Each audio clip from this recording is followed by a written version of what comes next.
Hi, Eric Gibaud, Gibaud.com, and today I'm going to tell you my 7 photography tips for May 2023. So let's start.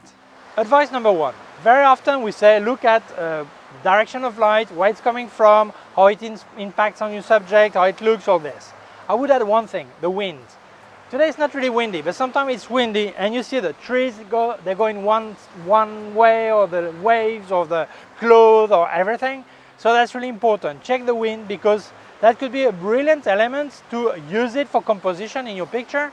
So check it. Sometimes it goes to left and you don't like it, or to the right side. Depends on what you want to show, okay? There's no rule on that. You decide the way it looks, but observe the wind to see how it fits in your picture and your composition, okay? Advice number 2. Here you see there are some waves, but sometimes a wave is a bit bigger, like this one. Well, advice you count waves to know when the larger wave is coming, the bigger one, unless you want to have everything flat or read a massive wave. I don't know if it's every 7, 9, 10, 11, I don't know, okay? But if you have time, if you're not in a rush, count the waves to know when is the larger one. It's a cycle, so you will see that every X waves you get the larger one. So observe and count the waves. Advice number 3, what's really important is the lighting on your subject. Very often I see people, they go to concert and they say, oh, it was really dark, really, it was hard to make picture. And I see the picture, I see, no, the stage was fine, you have enough light. Yeah, but around me there was no light. This is irrelevant. What's important is what light is going on your subject. If it's enough light or not enough light. So I recommend you put your camera in spot metering to know exactly on stage the amount of light there is. I say a concert, it could be any event, any place, any situation, when your subject is receiving light that is not the same as your camera, okay, where your camera is, okay? So concentrate on the exposure you get on your subject, not on your camera, okay? Advice number 4.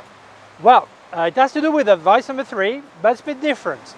It's true that what matters is the amount of light you get on your subject. But sometimes your camera is not in the dark, but surrounded by light, and then you may have some problem with loss of contrast, you may have flare on your lens, all this. So you must also observe what is around your camera, because sometimes there is so much light you need a sunshade or maybe a small cardboard or your hand to cut light, because it is affecting the quality of your picture. When you make flash photography in studio, sometimes you get really close to the softbox and it gives like not really a flare, but like a milky look to your picture. This is light getting from the side on your lens, okay? So that's important. Obviously check light on your subject, but don't forget, if there is a lot of light on your camera, that may affect the quality of your picture. Advice number 5. Normally on Thursday or Fridays, you can see on Facebook people saying, this weekend I've got a wedding, what setting should I put on my camera? Or I've got a birthday or a football game, what setting are the best? There is no such thing as best settings. It depends on the situation. Only you can know that, because you will be there, okay? So that question is nonsense. You should train. If tomorrow you have a birthday somewhere, with a kid, for example, at your house, put a candle, test, or several candles, try, make pictures, see how it comes out, how it looks, all this. If you have a football game on Sunday, why don't you go and see them training on Saturday and make some tests, try. And once you make your test, or you try, if you're in doubt, you're not sure this is right or not, then showing your first result to someone, you ask him some advice. And maybe on Sunday it will not be exactly the same as on Friday, the amount of light, all this, but you will have to fine-tune your setting, not discover them, okay? So try things, test, okay? Train, that's the base, not asking someone else the setting is using, unless he's next to you, okay? But otherwise on Facebook, on YouTube, or I cannot help you most of the time, because I don't know the real situation, okay? Advice number 6, create a location agenda. Right now I'm here and I see some nice place for the waves, the stone. I should write down the time, the day, the place, and I can see that right now this is a horrible light. I've got my beard that makes a massive shadow here. That's problematic. I don't really mind because what's important is what I tell, not the way I look right now. But I know that if tomorrow I have to come and make pictures of someone here at the same time, I need to get some diffusion, have someone to help me to hold the diffuser, then put some light, extra light, like a flash or whatever, to compensate the shade I'm creating, to have a nicer, less harsh light like this, less harsh shadows. So I write all these down on my location agenda. I make a few pictures also of the place with my smartphone normally. And the day I need a special location, I know that if I need some trees, oh, I've got my agenda trees. Okay, I check it. It can be paper, it can be electronic. Okay, and then if you create an agenda, you are very often ready to go anywhere at any time to make the picture you need. Okay, so go creating a location agenda. When you drive around, when you walk around, you see something nice, write it down, document it, the time, the day, what you could use it for. Okay. Advice number 7. This is an advice I keep to myself, and you don't have to follow what I say, but this is what I do. Basically is, don't tell me your project. I don't want to know them. So that sounds a bit rude to say that to someone who tells you, I've got a project, I would like to tell you about it. No, I don't want to know about it. Why?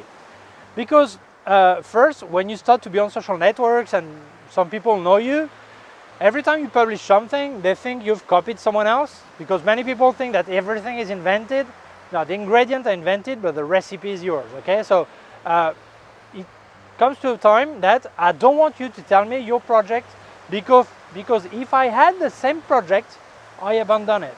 I will not do it. Why? Because I don't want you to think that I copied you or I stole your project from you. So that's important. So if you want to tell me your project, you may ruin mine because I will abandon, okay? Some people think this is stupid. Well, that's your right, okay?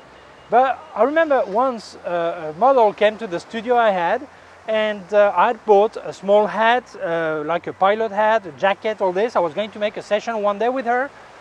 And just before I opened my mouth, she said, oh, I'm going to make a picture with such photographer. And look, the idea is this. He's got a small pilot hat, a jacket. It was exactly the same idea. It was pure coincidence. She didn't know about my project. He didn't know about my project. But I abandoned my project. I didn't do it. Not with her, not with anyone. I just sold secondhand the jacket and the small hat. Why? Because that's nonsense for me to make the same thing as other. If it's just pure luck or bad luck, but that happens, okay?